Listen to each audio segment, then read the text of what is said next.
Hi everyone, I'm Dr. Sarah Baxter from Form Health. I'm here today to show you a warm-up for curling before you get on the ice. Generally, before we get into more sort of the dynamic stretching aspects of a warm-up, we recommend 3 to 5 minutes of walking, jogging, skipping, jumping jacks, something just to get your heart rate up and get the blood pumping a little bit. After that, you can come into some of these sort of more dynamic mobility drills and stretching drills specific to curling. And we're going to focus on sort of shoulders, spine, and hips, because those are often the more active joints in curling. Arguably, you can't disconnect the whole body. But to start, we're going to warm up the spine and the upper back. So coming down onto the floor, or you can do this on a chair. I usually recommend something underneath your knees, like a towel.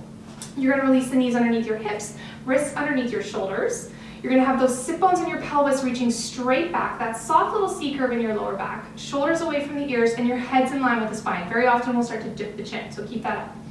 And then from here, you're just going to work through the range of motion of your spine.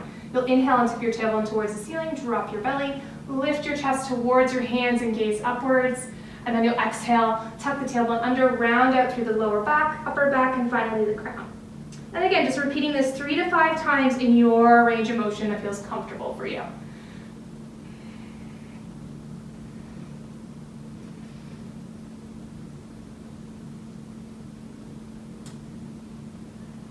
And then from there, you'll find that nice little neutral spine and drop your elbows underneath your shoulders. This gets a little bit more specific for the upper back. You'll bend your right elbow when you're doing first, bring the hand to the back of the head, and then hover that elbow a few inches from the mat. From there, you'll bring your right elbow towards your left elbow and look towards that left side of the room. And then you'll open the elbow up towards the other side. And then you'll bring the elbow towards each other, and then you'll open up. And again, 3 to 5 times in your comfortable range of motion. And of course, repeating the opposite side, don't forget.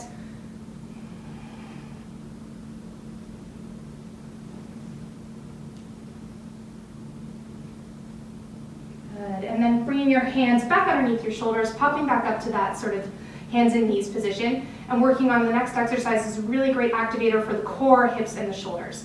So from here, you'll step one leg out behind you. You can come onto the ball of the foot for a moment. Good, you can make sure your hips are nice and level as if you're balancing a tray of your favorite cocktail on your hips. You can keep the ball of the foot on the floor, or you can start to hover the foot just a couple inches, again, keeping those hips square.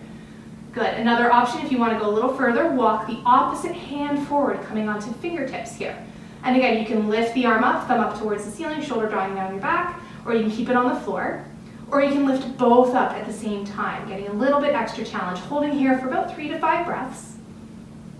And then, of course, repeating the opposite side. Doesn't really matter how you do it. Again, either way, one foot, one arm, anything that will just works in your comfort zone. Good, and then from there, you can come up to standing, and then you'll grab your broom.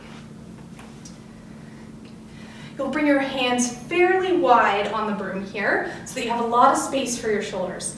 And then from there, the hands are coming out straight, the wrists are more or less neutral, so don't let them tilt up towards the ceiling or drop to the floor. And then from there, as you inhale, you'll reach that broom up towards the ceiling. Imagine pulling the broom handle apart energetically, and then start to bend the elbows. The broom might come to the top of the head or just behind your head, and you'll open through your chest as you squeeze your shoulder blades. And then you'll inhale, come back up, and then exhale, bend the knees and start to come forward. Just hinging out there, and then inhale, you can come back up. Exhale, you can bend the elbows, we'll turn the other way. Inhale, you can reach back up. Exhale, you can come back down towards the floor, bending the knees. And then another option as you're at the floor is a little bit of a twist one way, and then a twist the other way. And then inhale, come back all the way back up.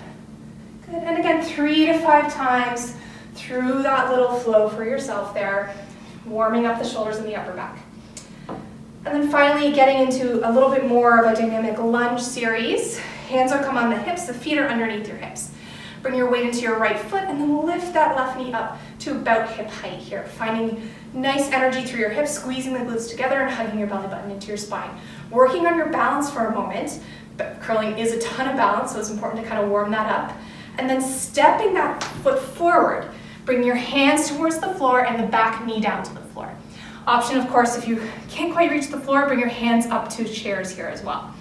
Make sure that your front knee is over your ankle and the kneecap looking between the second and third toe.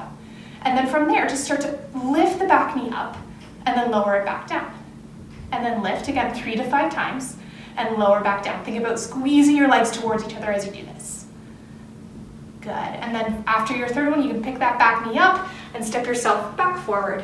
And of course, you can just keep going forward, but I'm going to show you the other way. So from here, hands on the hips. Lifting the opposite leg up, so you're making sure you're doing the other side.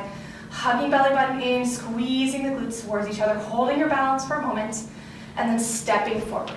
Hands can come to chairs or the floor. Back knee comes down. Keeping the back toes tucked to squeeze those legs towards each other. Lift the knee. Again, 3 to 5 times here.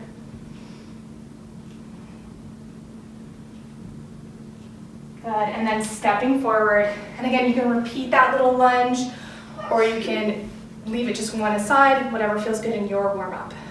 Good. Thank you so much for joining me. One little thing is you don't need a lot of space to do this. An option is to do this in your locker room before you come out, or just a small space. And you can modify these as well, so that you can do it in a chair seated, or anything like that that feels comfortable for you. And make sure you're warming up fairly close to your game time. You want sort of maybe 5 minutes, 5 minutes sort of a break before you hit the ice after your warm-up. You don't want to go too long between your warm-up and when you hit the ice. Good, thank you again for joining us. Any questions, feel free to let us know. Again, I'm Sarah Baxter from Form Health. Thank you.